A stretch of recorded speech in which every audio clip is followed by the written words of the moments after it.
Earth sign, Capricorn, Taurus, and Virgo. Tignan po natin ano ba ang inyong gabay kapalaran ngayon. Earth sign, Capricorn, Taurus, Virgo. Okay, so guys, meron tayong 6 of Wands. Meron tayong King of Cups. Meron tayong 9 of Wands. And 3 of Cups. Okay, baba muna natin guys. Babasahin natin to. Okay? So, 6 of Cups guys, may pinapakita sa akin na maaaring meron ka ma-achieve, no? Isa sa mga pangarap mo. Gusto mo guys matupad. Pero, paano mo siya matutupad? Earth sign, kung maraming distraction. Ayun. Maraming gumugulo sa isip mo, hindi ka makapag-focus dun sa bagay na dapat pinagtutuunan mo ng pansin. Okay? So, may pinapakita rin sa akin dito guys na masyadong parang pa lang siya guys, nagiging advance ka dun sa bagay na yon. Kumbaga, hindi mo pa totally na-achieve yung bagay na yon. Iniisip mo na nakuha mo na siya. Okay lang naman yun guys, kasi naman siya, parang namamanifest mo kung ganun ka mag-isip. Pero kung marami kang distraction dito, especially sa love life mo, hindi ka makapag-focus sa career mo kasi distracted ka. Ayan no. Wag nyo guys bigyan ng attention mo na yung love life mo. Kasi wala kang nasisimulan pa dito, Earth sign. 9 of Wands. Wala kang masisimulan kung maraming distraction. So, I think hindi makakabuti sa inyo yung love life mo ngayon. May nakikita akong celebration. Moving forward, guys. Ito yung mangyayari sa inyo once na tinanggap mo sa sarili mo yung mga blessing na dumarating naman talaga sa inyo. Okay? Kailangan, guys, moving forward ka. Ito, oh. Okay? Darating at darating sa iyo ang tamang tao na hinihiling mo, iniintay mo. Sa ngayon kasi guys, ang sinasabi ng mga gabay mo rito, mas mag-focus ka sa pentacles mo. Kasi may nakikita akong struggle pagdating sa pentacles guys. Okay? So, earth sign, ayun nga, iwas din tayo muna guys sa mga hindi magagandang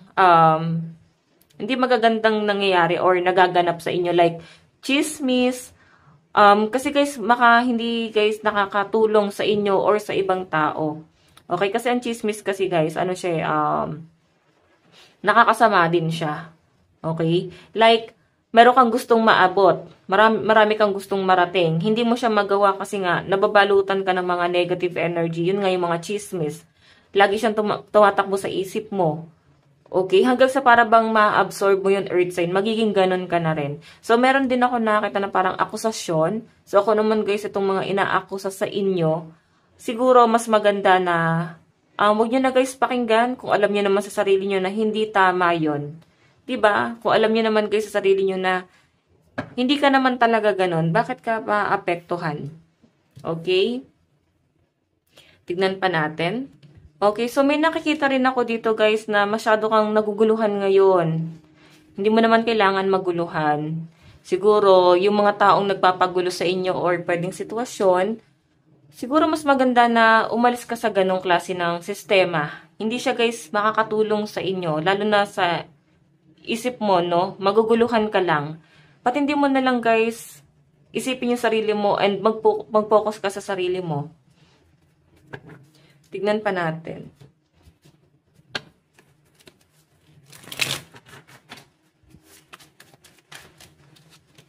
Meron tayong, ayan, may nakita akong new love. So, pagdating sa love life mo, may new person na paparating po sa inyo.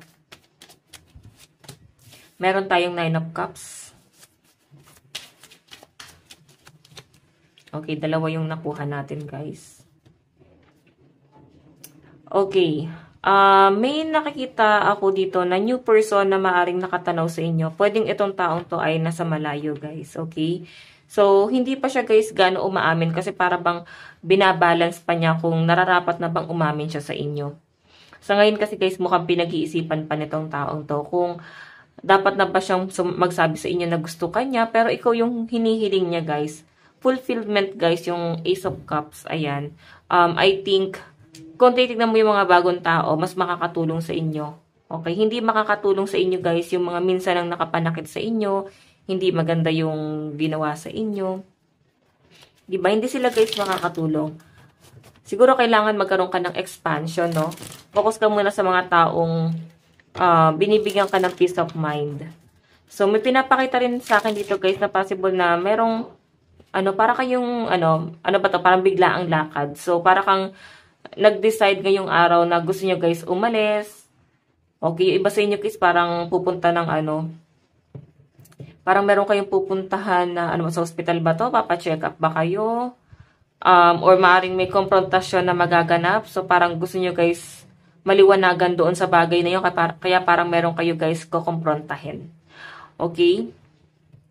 Ayan.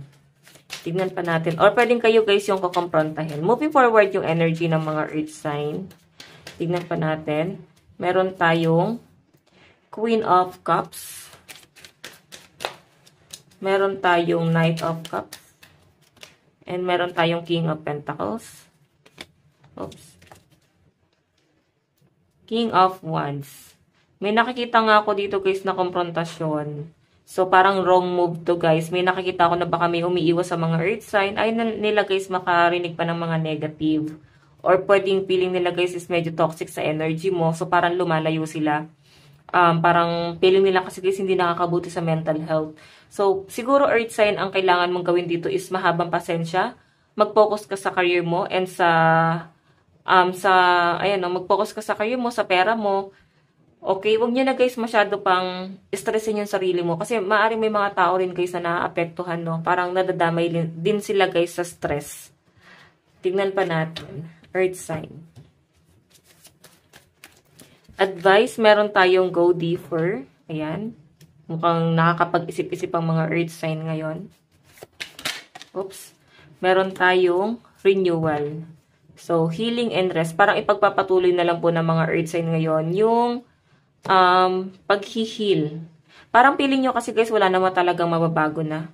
Hindi na matatapos yung alitan. Kung may alitan na nangyari dito, wala na, guys, pagbabago. Okay, ito. May nakikita ko na parang nasa healing process na ulit kayo.